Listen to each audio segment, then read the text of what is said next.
Welcome back. We're now looking at the Nigeria 2015 elections, but we're looking at it from the economic side of things, an eye on the political economy, with our GDP believed to be rising on an average of 6 to 7%, an upsurge in real gross domestic product over some years emanating from sterling performance in banking reforms. But reforms in the power sector, power roadmap, privatization in the past promised radical changes.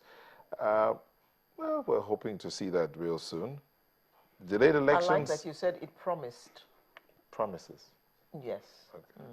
The delayed elections have had, some say have had adverse effects on Nigeria's economy, as investors, both local and international, need a stable macroeconomic environment as well as socio-political environment to make their investment decisions. The electoral budgets are part of the consolidated national budget on an annual cycle. Now, in an election year, it's especially so, because the corresponding budget is funded using extraordinary or ordinary procedures depending on whether the elections could be anticipated. Now, all this to some of us sounds like gibberish, or Greek or Latin. But at the end of the day, the impact of the elections, the postponement, and the processes that will lead up to the day when you do the thumb printing, what is the effect on the economy of the individual and the nation as a whole? So we have two gentlemen in the studio, an economist, both of them, and one financial analyst. Odilim Enwegbara is joining us from our studios in Abuja. But here in the studio in Lagos, we have Mr. Henry Boyo, an economist. Thank you for joining us. Thank you, Mr. Tiger. I believe Odilim Enwegbara is seated right now. He'll join us in the course of the conversation. All right, let's begin with you, Mr. Boyo. Since the processes started, obviously it didn't start in 2015, it started way back in 2014 or thereabout. So, but what do you think has been the impact, in your opinion, on the economy? The impact of the electioneering processes and all of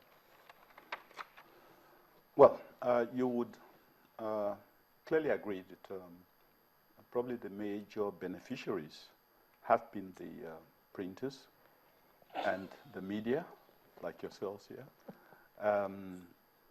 And after that, I really don't see what serious impact it would have had on other parts of the economy. Indeed, on the side of the printers, the story was that the printers were very annoyed that most of the printing had been done in China and just air freighted into Nigeria. So they weren't too pleased with that. So I really don't know that... Mr. Boyo, yeah. You kid us not? Most of the printing was done in China? That was the allegation that the printers made, that they had better quality or they could do it much, much cheaply from China. And one who expected that Shomolu would have been very busy in the last few months or so reported that the shops in Shomolu are, partially used because the printing had gone to China. The printing and here there I was envying the printers in Shomolu. Yeah. So the printing here being that of the politicians or the electoral umpire? The electoral umpire is probably equally guilty because I think most of the printing materials relating to the electoral exercise were also... you had the chairman the other day say something about they still had 1 million PVCs standing somewhere in China waiting to be repatriated to Nigeria. So I think it's a general malaise. The manufacturers, on the other hand, will tell you that, look, we could do much better, but give us an enabling environment. An enabling environment is nothing short of low cost of funds, low rate of inflation, heavy consumer demand. In other words, the currency or the money, the income that people earn should be able to be buying more rather than less. I had a Lero say earlier on about inflation is eating up the money and your income is not improving. That's the sure way to the gates of poverty. if your the prices of the goods you're buying are continuously increasing and your salary or your income remains stagnant, you find that you have to keep trading down all the time. The person who could eat maybe a loaf of bread a day would have to eat half a loaf, if that is possible, because they can't. But these are the issues that you would expect that the politicians would be addressing.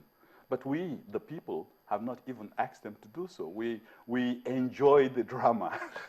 Besides the drama of the politicking, now, usually, some will say usually in an electioneering period, there's more money in circulation. Now, if indeed there's more money in circulation, what's the impact that would have on the economy generally? Well, that's not true, really. Because while the average Nigerian might have more money to spend because he's relating with one politician or the other, The or average he's doing, Nigerian? I'm coming, or he's doing rendering one service or the other to somebody who is running for an election, some others might not even see the money. I think it's a question of proportions. The kind of people who would have access to politicians in order to make money. As I say, number one, the media. You know, you've seen some adverts which have run for at least 1 hour. We know the cost of these things. So, on the other hand, the majority of Nigerians have nothing to gain.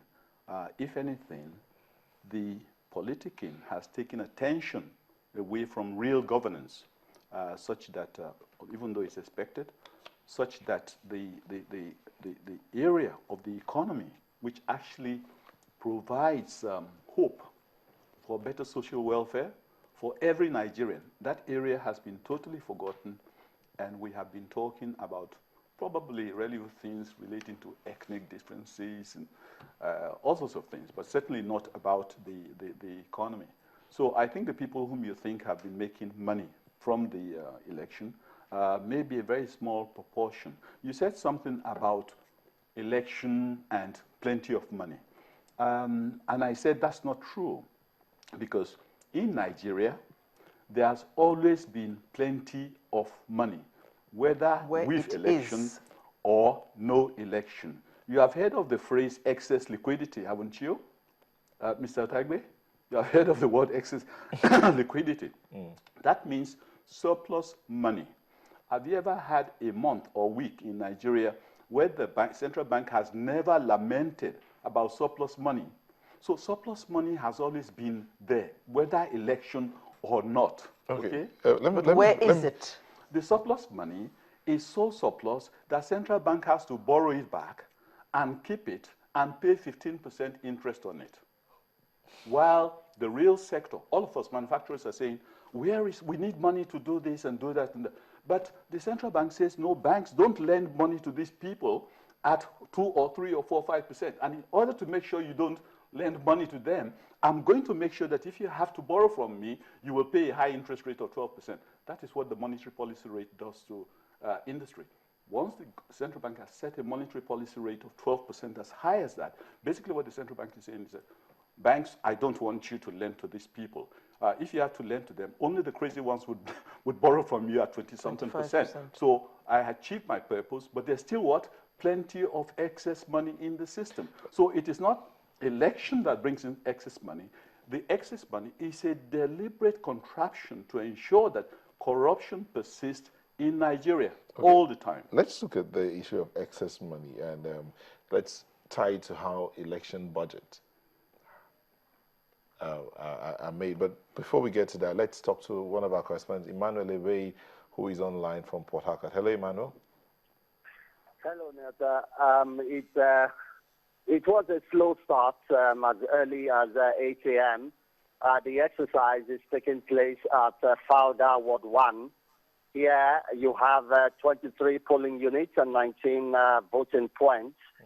Well, the INEC officials were on ground. It looked like a good arrangement, but not many people appear to have taken it seriously until a few began to trickle in. But the important thing is that we are seeing that the cards could be detected by, or could be read by the INEC machines. And on just one case stood out, a group of young men came into the premises where the exercise is going on, and one of them complained that his own card could not be detected, could not be read by the card reader. What we understand is that that card didn't look like an INEC, a proper card issued by INEC. We spoke with a few of the officials who told us that any card that is not issued by INEC will not be read by or detected by the card reading, card reading machines. Okay. And now, how long? while we were still waiting for more people to come in, we saw the REC, Gesilakan, REC River State. She came in company of some officials here, and the questions have been, how has the exercise been going? What she told us at the end of the day, that looks like everything is going on fine. We have visited some polling units already, and no case of no disturbance from any quarterbacks. But I must state this, that the young man whose card was not detected, threatening that if he comes on the voting day and that card is not, the reading machines cannot detect his card, is going to, in his words, bust the heads of people and okay, Emmanuel, mayhem. Well, we reported that to some of the police officers that are here, who told us that that has been taken note of, and the INEC officials also assured us that on that day, measures will be taken to forestall any occurrence that will disturb the exercise. Okay, I was going to ask you, the card that he said that he showed that didn't look like an INEC-issued card, did he say where he got it from? He said he got it from one of these polling units. Now, what the INEC official told us clearly was that it looked like Say? and yes, it looked like a clone card, not a card that was officially given by. And did you say well, clone? if that sort of situation begins to come up in this exercise, it just gives you an impression of some of the things to expect if it's not properly dealt with now. Sorry, Manuel, did you say cloned? Cloned, cloned yes, card. cloned. The INEC official actually said it's a clone card. We have that on camera. We'll send it across. Okay, thank you very much, Emmanuel. Do keep safe and continue to keep us up to speed on what's going on around you. Take care.